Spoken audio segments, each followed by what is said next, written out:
Hi, I'm Maya. My parents called me a failure, then lost it when I inherited Grandma's entire fortune. They'd spent years treating me like the family disappointment, the one who'd never measure up to their golden standards. But when Grandma Rose's will was read, and they discovered she'd left everything to me, the house in Martha's Vineyard, the investment portfolio, the family heirlooms, their tune changed overnight. What they didn't know, I'd already seen their true colors, and no amount of money would make me forget. Before we dive in, what time are you listening to this, and where are you? Drop a comment below. I read everyone. Stay with me. The twist left even them speechless. I hadn't planned on coming home. Certainly not tonight. But after another rejection letter from the Boston Symphony, my seventh this year, the old Honda Civic seemed to drive itself from my cramped Somerville apartment straight to my parents' colonial in Wellesley.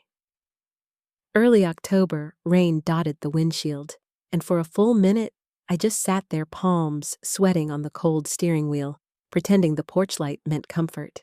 Mom opened the front door before I reached it. "Maya, darling, you look tired." Her eyes skimmed the wrinkled blazer I'd worn to 3 auditions this week, then drifted past me as if checking to be sure no neighbors were watching from behind their pristine hedges. Inside the dining room sparkled crystal silver chargers, white roses that smelled like a funeral. Dad stood at the head of the table, tie the color of old money. My younger sister Claire, the family's pride and joy with her Harvard MBA and engagement to a senator's son, gave me a sympathetic half-smile from her seat. Mom thrust a garment bag into my arms. "We borrowed one of Claire's old cocktail dresses. It should fit if you skip dessert." The words hit harder than the rejection letter that morning. I inhaled, let the insult settle where it always did, under my breastbone, and followed her into the dining room. "Take a seat," Dad said, motioning to the chair directly across from him. A thick envelope rested on my plate like a warning. We began with small talk that wasn't small at all. Claire's latest promotion at Goldman Sachs. Her fiancé's family estate in the Hamptons. How Cousin Bradley just made partner at his law firm. I forced nods, lips pressed thin. Dad clinked his glass. "Your mother and I have been discussing the family's future." My fork paused midair. "As you know, Grandma Rose's health has been declining. The doctors say it's only a matter of weeks now." I set down my fork carefully. Grandma Rose, the only one who'd ever understood my music, who'd sat through every recital, who'd whispered play from your soul, not their expectations, when my parents weren't listening. "We've been in discussions with the estate attorney," Mom added, her voice honeyed with false concern. "Given your current situation, we think it's best if you sign over any potential claims to the estate. For tax purposes, of course." Dad slid the envelope toward me. "It's a simple document. Ensures everything transfers smoothly to those who can manage it properly." Heat crept up my neck.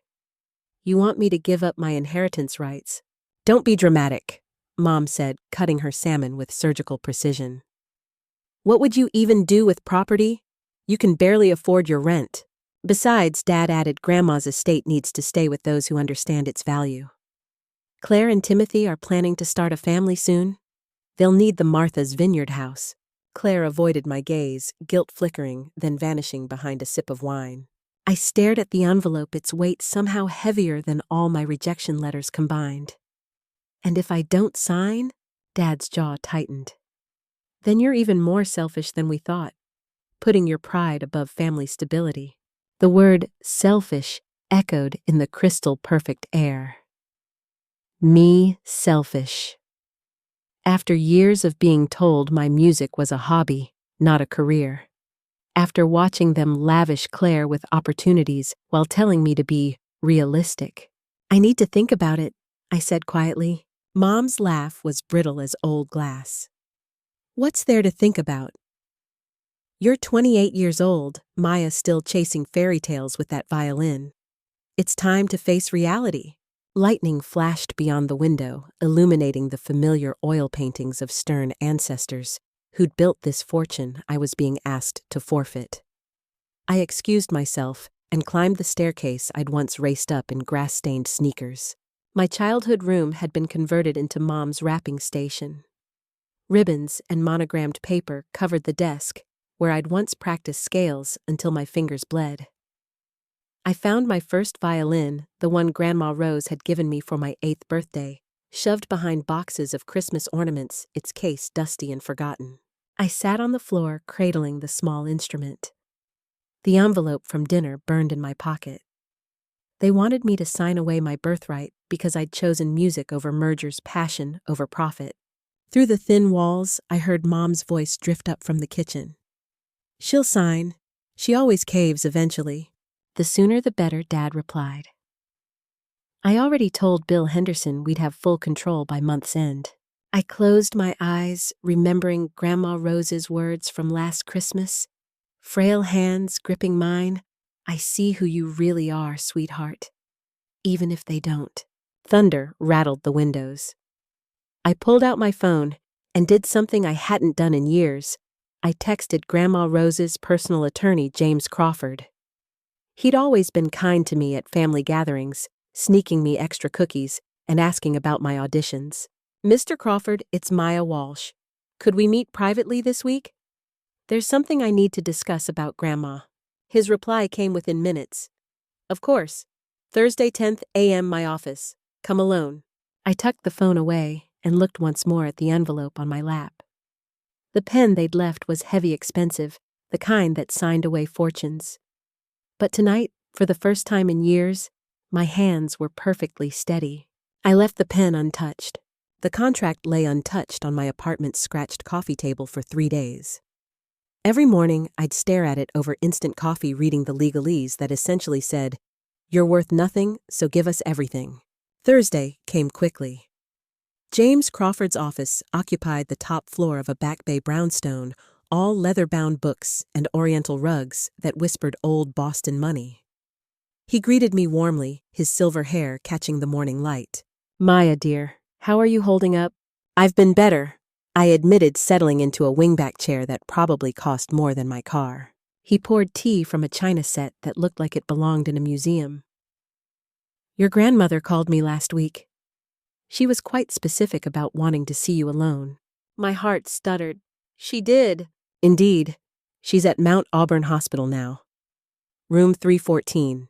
She insisted no other family members during your visit." He studied me over his wire-rimmed glasses. "She also mentioned you might be facing some pressure regarding the estate." I pulled out the contract my parents had given me. James read it, his face growing stonier with each line. "This is unconscionable," he said finally.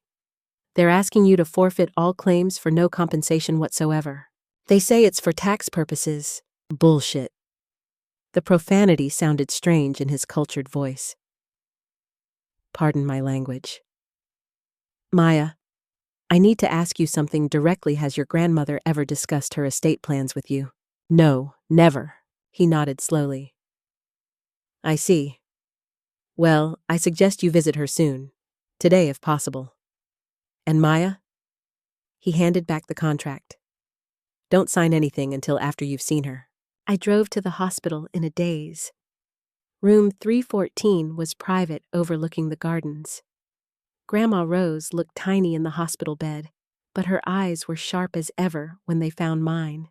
"My musical girl," she whispered, patting the bed beside her. "Come here."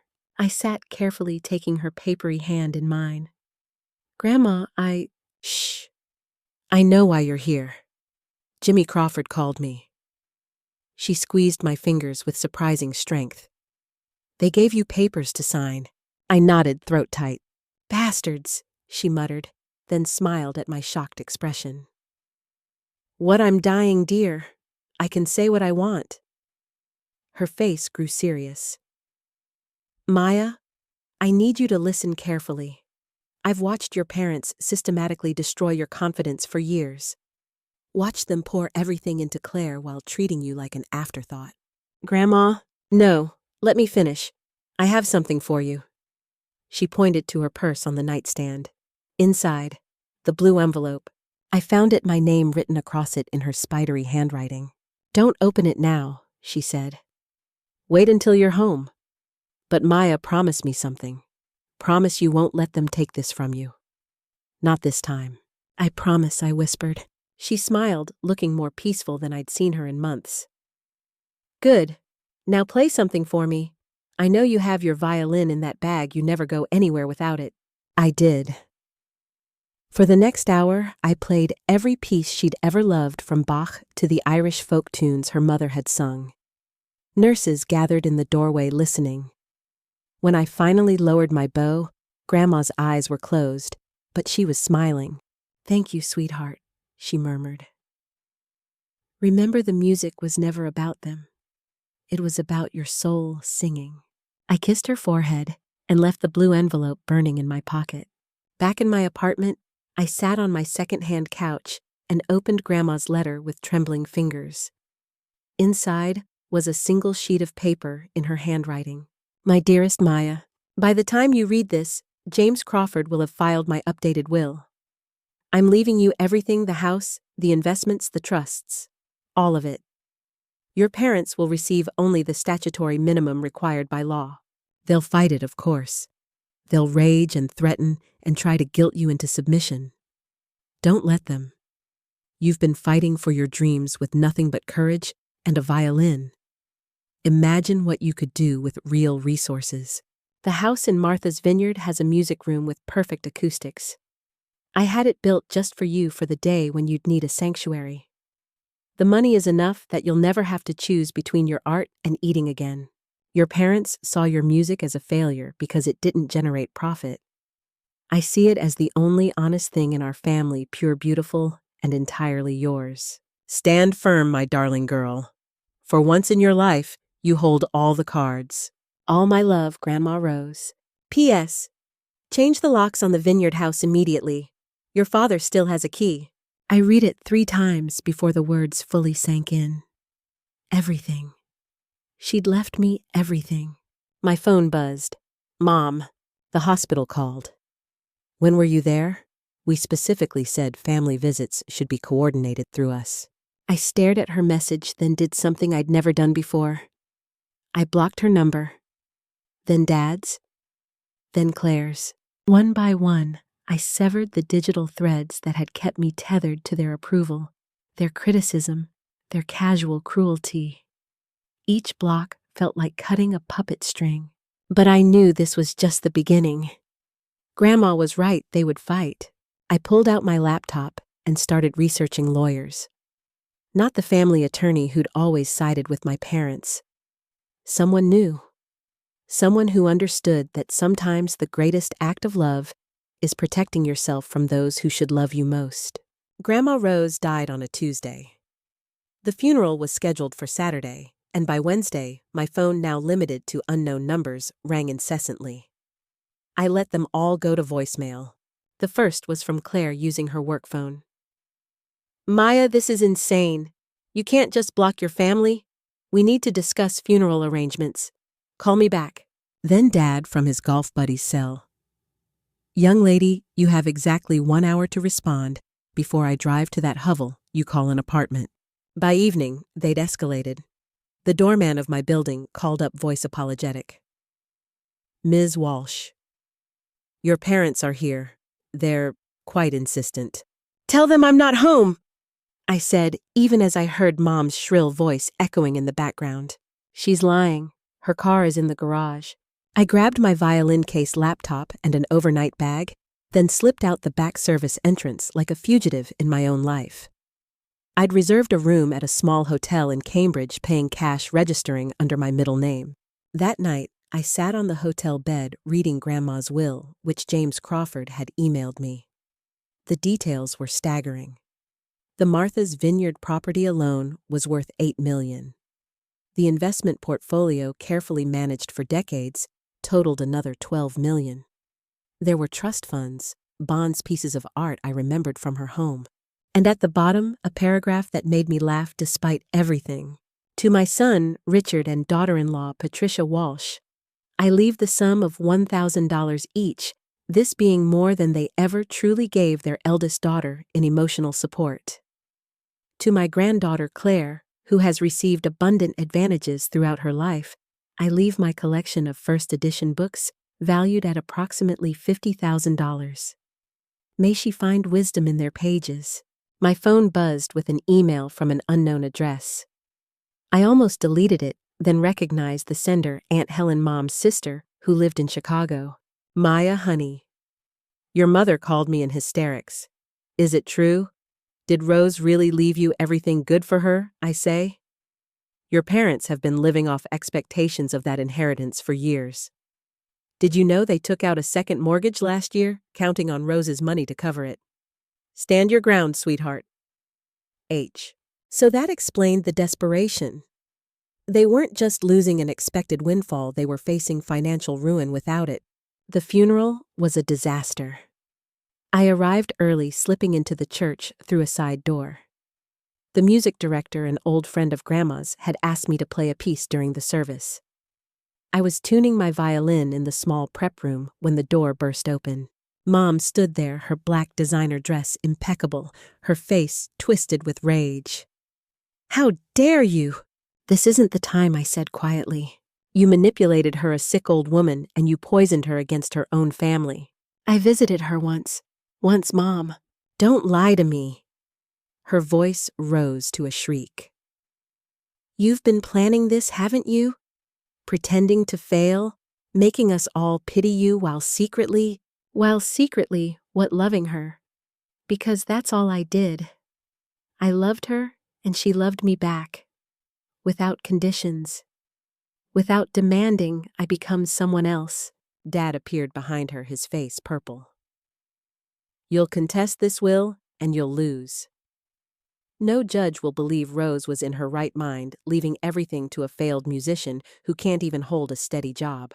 I have a job? I teach violin to kids who love music as much as I do. That's not a career, he spat. It's an expensive hobby we've been subsidizing for years. When I stood, violin still in hand. When have you subsidized anything? I've been on my own since college. Living on ramen and hope while you poured money into Claire's MBA, her apartment, her wedding. Because Claire showed promise, she had potential. And I didn't. My voice cracked. Because I chose music over money. You chose failure, Mom hissed. And now you think you can steal our future. Your future. This was Grandma's money. Her choice, not yours. The funeral director appeared, looking mortified. Perhaps we could continue this after the service. My parents stormed out. I took my place in the musician's alcove and played Grandma's favorite piece, The Lark Ascending.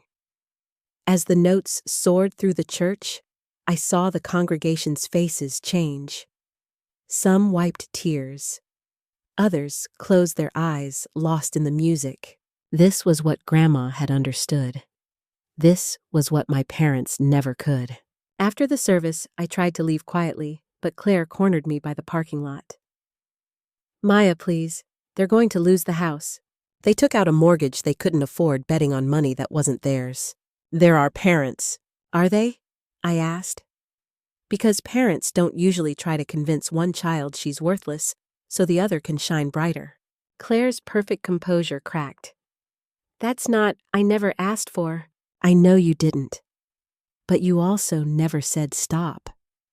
Never said it wasn't fair. You took every advantage and told yourself you deserved it more. Maya. I'm done, Claire. With all of it. I've spent 28 years apologizing for who I am. No more. I drove away, leaving my sister standing in the October drizzle, her Burberry coat no protection against the truth. They started small. First, it was Facebook posts from Mom's account dripping with martyred dignity. Some children break your heart. After years of sacrifice and support, to be rejected in your time of grief. Please pray for our family during this difficult time. The comments poured in from her church friends, her book club, distant relatives who hadn't seen me since I was 12. Ungrateful. Selfish. What kind of daughter? Dad took a different approach. He called my students' parents voice grave with concern. I thought you should know Maya is going through some psychological difficulties. Delusions about money, severe family estrangement. We're trying to get her help, but I lost 3 students in 1 week. Then came Claire's Instagram stories, carefully crafted to seem supportive while painting me as unstable, worried about my sister. Grief makes people do terrible things. If anyone sees her, please let me know she's safe. Mental health awareness. Family first. By day 10, my reputation in Boston's small classical music community was in tatters. The symphony board member who'd been considering me for a substitute position called to say they were going in a different direction. The church where I played weddings suddenly had no upcoming bookings. I sat in my hotel room watching my life unravel on social media when my phone rang. James Crawford. Maya, we need to meet. They've filed a formal challenge to the will. His office felt less warm this time, weighted with legal reality. He spread papers across his desk. Motions, petitions, affidavits. They're claiming undue influence, that you manipulated Rose in her final days. They've even hired a psychiatrist to testify about your pattern of dependent behavior. Dependent. I laughed sharp and bitter. I've been independent since they kicked me out of their financial hearts at 18. I know, but they're painting a different picture. They've submitted bank records showing occasional deposits into your account over the years. Birthday checks from Grandma. $50 here, $100 there. She insisted even when I tried to refuse. They're calling it a pattern of financial manipulation. He leaned back, studying me.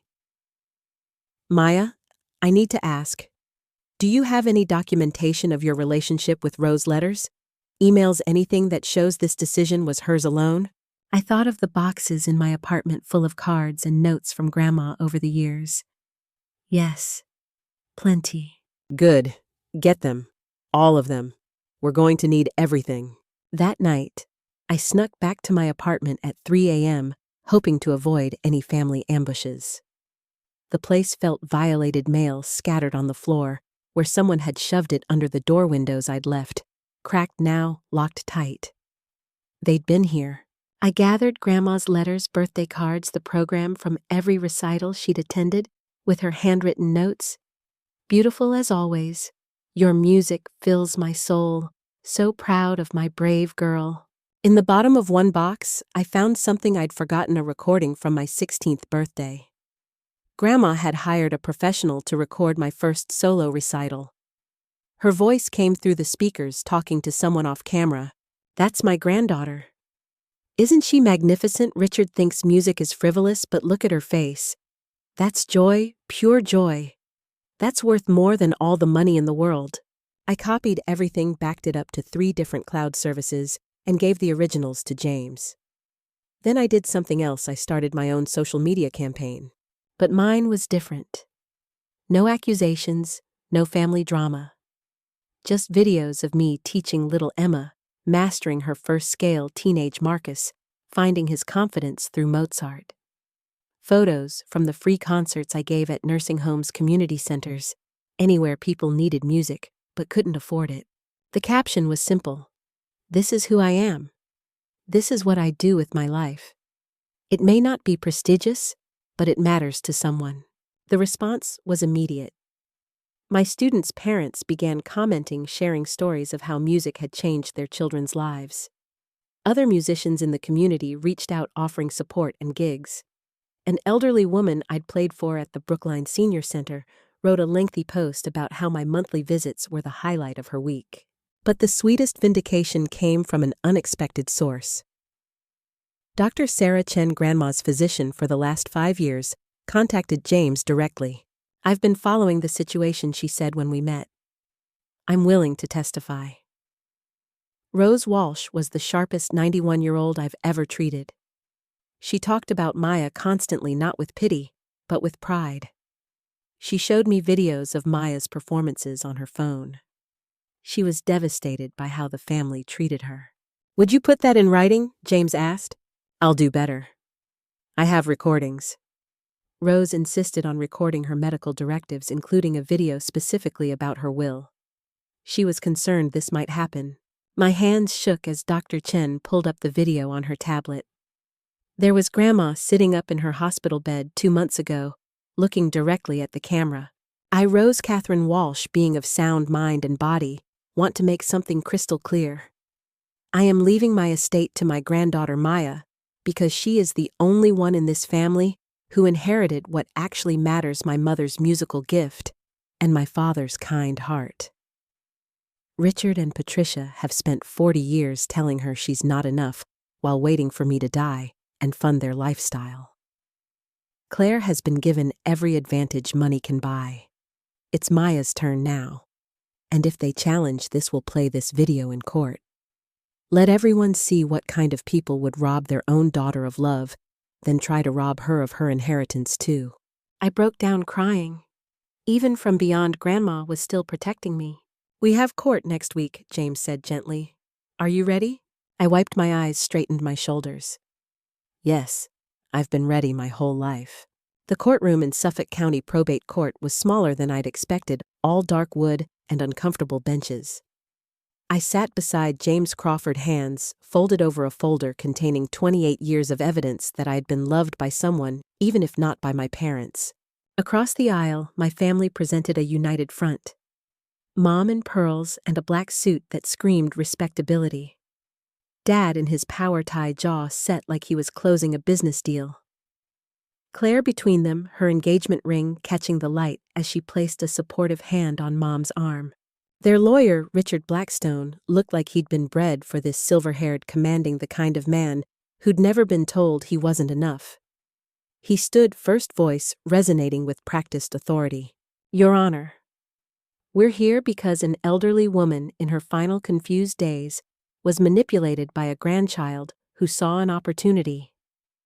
Maya Walsh, a 28-year-old woman who has failed to establish any meaningful career, who has depended on family support throughout her adult life, suddenly appears at Mrs. Rose Walsh's deathbed and walks away with a $20 million fortune.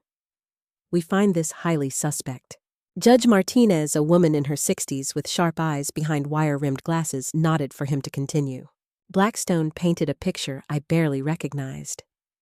In his version, I was a calculated predator who'd isolated a dying woman from her loving family. He presented the birthday checks as evidence of my long-term financial dependence. He had a psychiatrist testify about parasitic family dynamics without ever having met me. Then came my parents. Mom took the stand first, daubing at her eyes with a handkerchief. Maya was always difficult. We tried so hard to guide her towards stability, but she insisted on this music fantasy. We supported her for years, paying for lessons instruments, even covering her rent when she couldn't make ends meet. Objection, James said calmly. There's no evidence of any rent payments from Mr. or Mrs. Walsh to Maya Walsh in the past 10 years. Sustained. Please stick to facts, Mrs. Walsh. Mom's composure flickered. Well, we offered. She was too proud to accept. But we always worried about her mental state. The obsession with music, the inability to form normal relationships or maintain steady employment. When Mother Rose began showing signs of dementia, we tried to protect her from Maya's influence. What signs of dementia? James asked on cross-examination. She started favoring Maya, talking about her constantly. That wasn't like Mother Rose. She'd always been practical, understood the value of success. So your evidence of dementia is that she loved your daughter. She was confused about which grandchild deserved her legacy. I see. No medical diagnosis, no documented confusion beyond preferring Maya. Mom's lips pursed. You don't understand our family dynamics. I think I'm beginning to, James murmured. Dad was worse. He brought spreadsheets, projections of what the family could have done with the money, how it would have funded Claire's children's education, supported their retirement, maintained the family's standing in society. Maya has no understanding of wealth management, he stated. She'll squander it on violins and sheet music. Mother Rose worked too hard for her fortune to see it wasted on a childish dream. Claire took the stand last. She spoke softly, the perfect picture of sisterly concern. I love Maya, but she's always been fragile, emotionally volatile. The pressure of this inheritance. I'm worried it will break her. She needs guidance, structure. Our parents only want what's best for her. And what do you think is best for her? James asked. Claire hesitated. Financial security. A stable life. Maybe if she gave up the music obsession, she could finally be happy. Has she ever told you music makes her unhappy? No, but has she ever asked for your parents' guidance in managing her life? Not in so many words.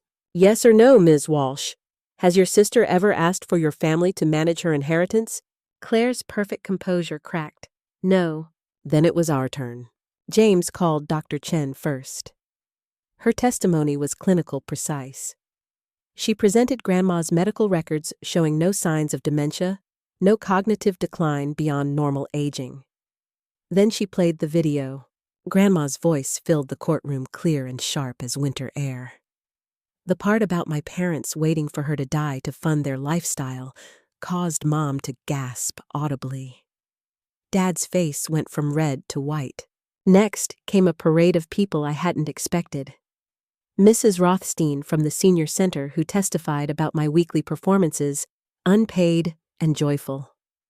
Tom Martinez, who ran the community music program, where I volunteered showing photos of kids who'd discovered music through my free lessons.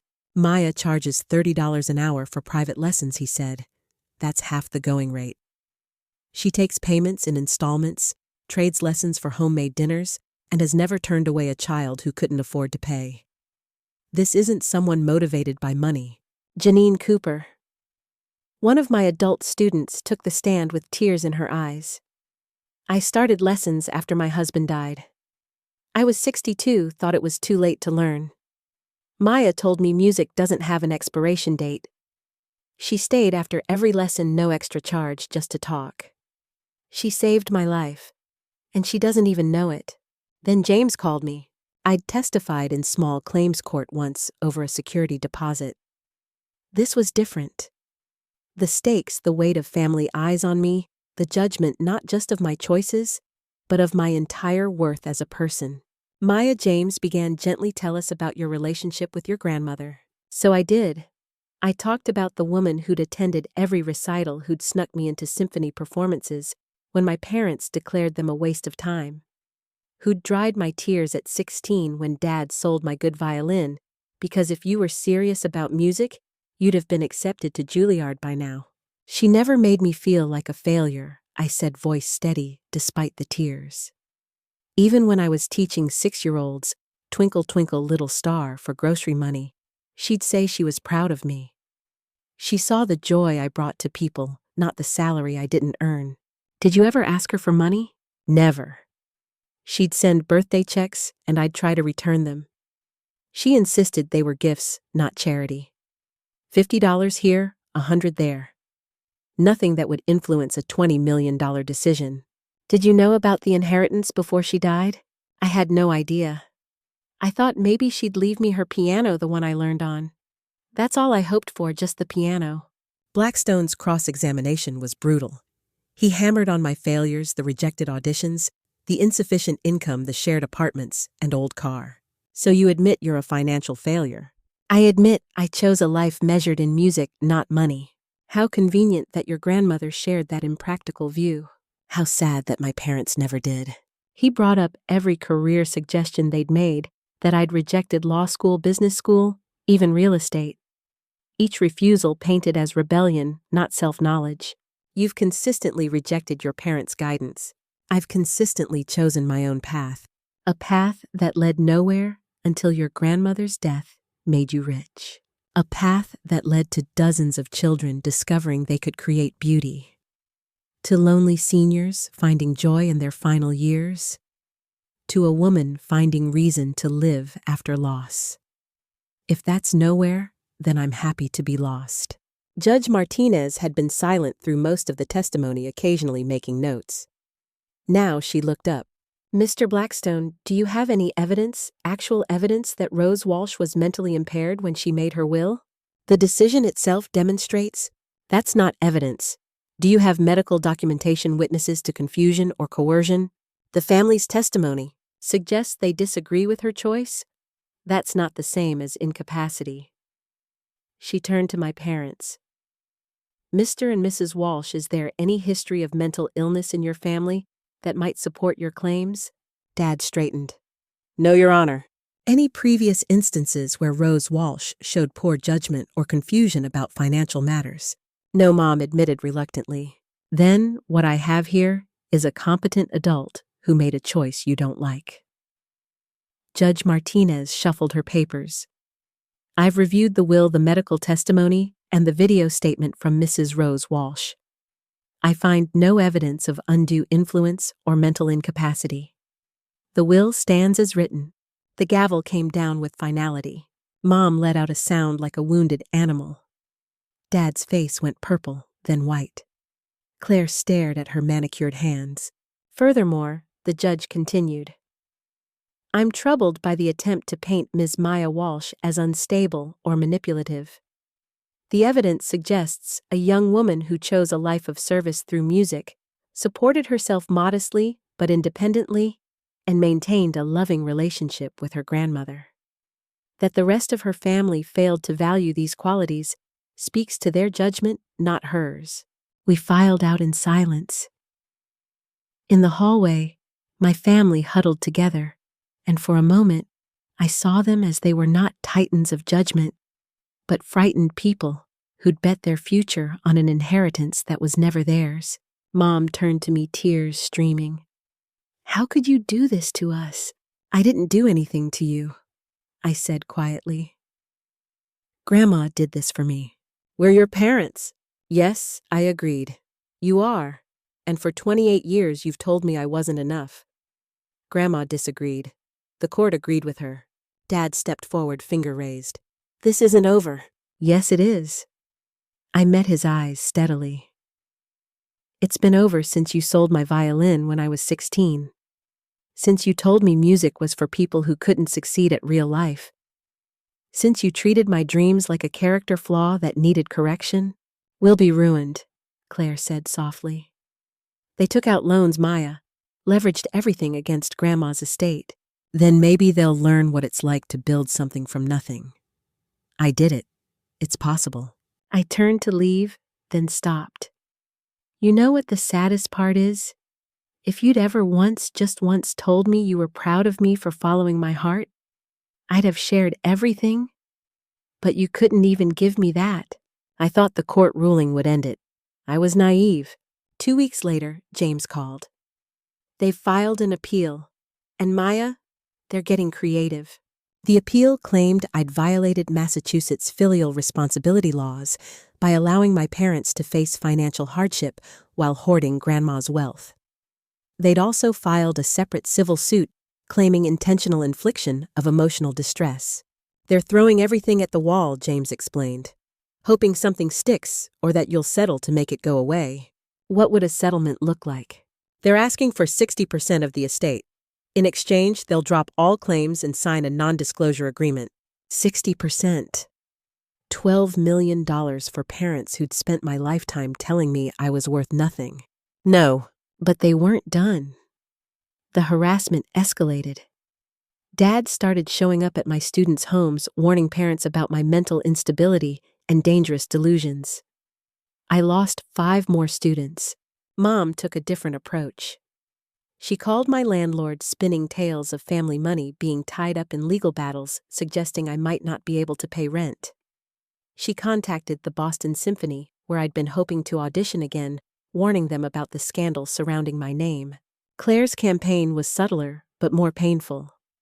She reached out to every mutual friend, every distant relative, painting herself as the peacemaker caught between unstable sister and desperate parents.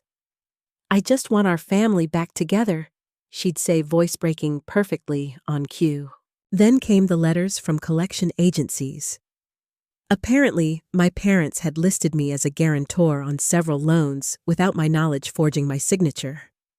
Now, with their finances crumbling, creditors were coming after me. This is criminal, James said, examining the forged documents. We can press charges. The thought of sending my parents to jail made me physically ill. Is there another way? We can use it as leverage. Drop the appeals, or we file criminal fraud charges. That night, I sat in Grandma's house in Martha's Vineyard for the first time. I'd been too overwhelmed to visit before, but now I needed the sanctuary she'd promised. The music room was exactly as she'd described: perfect acoustics, windows overlooking the ocean, a Steinway grand piano that must have cost a fortune. On the piano bench was an envelope with my name. Inside, another letter. My dearest Maya, if you're reading this here, then you've weathered their storm. I knew they would fight. Your parents have always confused love with control, success with worth. This room is yours now. Fill it with music. Fill it with students who need what you have to give. Fill it with joy they could never understand. In the bench, you'll find one more thing. Use it wisely. Love, Grandma. I lifted the bench's lid. Inside were documents, photocopies of every loan my parents had taken out over the years, every financial manipulation, every forged signature, and a USB drive labeled security footage. The footage was from Grandma's home security system. Hours of my parents discussing their plans, their debts, their certainty that they deserved her money. One conversation stood out, dated just a month before her death. Dad, once we have Rose's estate, we can finally live like we deserve. Mom, poor Maya. She'll need guidance, of course. We'll set up a trust, give her an allowance. Dad, enough to keep her grateful, but not enough for independence. Can't have her running off with millions to waste on those ridiculous concerts. They laughed. Actually laughed at the idea of me having independence. I gave everything to James. This changes the game, he said. With this evidence, we can countersue for fraud, conspiracy, defamation. They'll be lucky to walk away without criminal charges. The meeting was scheduled for the following Tuesday. Neutral ground, a conference room at James's firm. I arrived early, setting up my laptop with the security footage queued. My hands were steady. Grandma's violin, the Guarneri she'd kept in a climate-controlled safe, rested in its case beside me. My family arrived together, their lawyer looking less confident than before. They sat across from me, a mahogany table between us like a battle line. Before we begin, Blackstone said my clients are willing to discuss a settlement.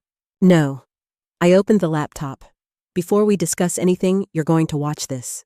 I played the security footage. Every damning word echoed in the conference room. Mom's face went from composed to ashen.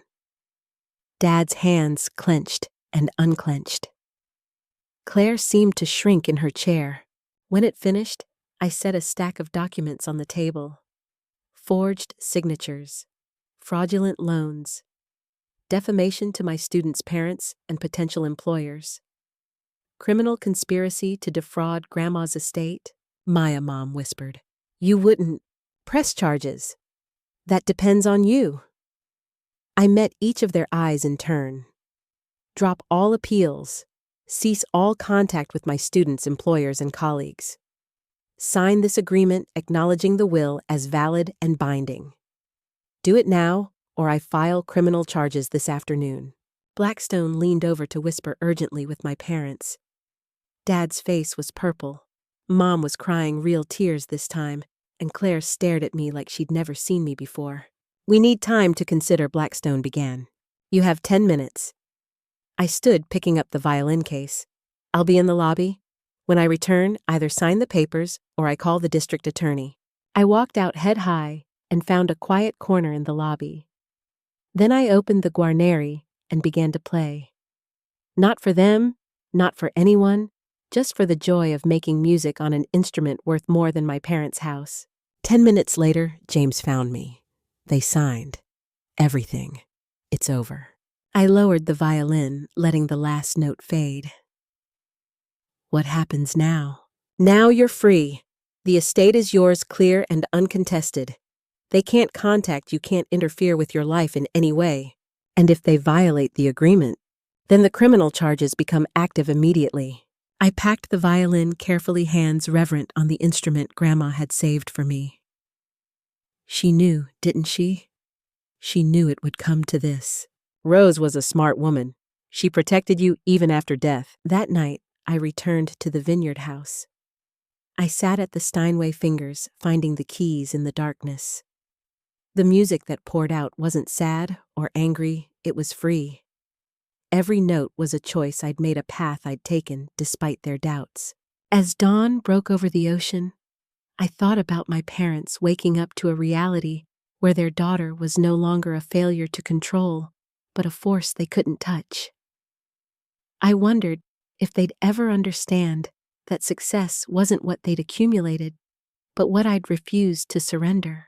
6 months later, I stood in the music room of the Martha's Vineyard house, watching 8-year-old Tomas struggle with a particularly difficult passage. Outside November, wind whipped off the Atlantic, but inside was warm, filled with the sound of determined practice. "Remember I said," adjusting his bow hold slightly, "the music isn't about being perfect. It's about telling your story." He nodded solemnly and tried again. This time, the notes sang. The Martha's Vineyard Music Sanctuary had been open for 3 months. What had been Grandma's estate was now a haven for young musicians who, like me, had been told they weren't practical enough, successful enough. We offered free lessons, summer programs, and most importantly, a place where choosing music wasn't seen as failure. My phone sat silent on the piano, a new number unknown to my family. The restraining order had held firm. There'd been one violation attempt, Dad showing up at the Vineyard house after too many drinks, but the police had been clear about the consequences. He hadn't tried again. The doorbell rang, unusual for a Thursday afternoon. I left Tomas practicing and found a woman on my doorstep, early 30s, nervous energy radiating from her slight frame. "I'm sorry to bother you," she began. "I'm Jennifer Chen. My daughter takes lessons with you, Lily." "Of course. Lily's wonderful. Is everything okay?" She shifted, clutching her purse. "I wanted to thank you and to tell you something." She pulled out her phone, showing me a Facebook post. "This was in our mom's group. I thought you should see it." The post was from someone I didn't recognize, sharing a photo from our last student recital. "Had to share this beautiful moment. My son has autism and struggled to connect with people. Maya Walsh at the MV Music Sanctuary didn't just teach him violin, she taught him that being different isn't a deficiency. In 6 months, he's gone from complete isolation to playing in ensembles. Some teachers change lives. She's one of them." The comments below were a flood of similar stories. Parents sharing how their kids had flourished, adults who'd finally pursued the music dreams they'd abandoned, teenagers who'd found purpose beyond test scores and college applications. "My husband wanted me to show you," Jennifer continued. "He said you should know the ripples you're creating." After she left, I sat at the piano, overwhelmed.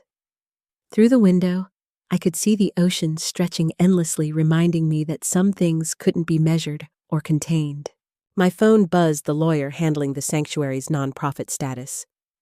"Good news. The IRS approved your 501c3 application, and Maya, that anonymous donor, came through again. Another $1 million for the scholarship fund." The anonymous donor had been contributing since we opened. I had my suspicions about who it might be. There were only a few people who knew about my dream of making music accessible to everyone, regardless of their ability to pay. That evening, as the last student left, I found a package on the doorstep.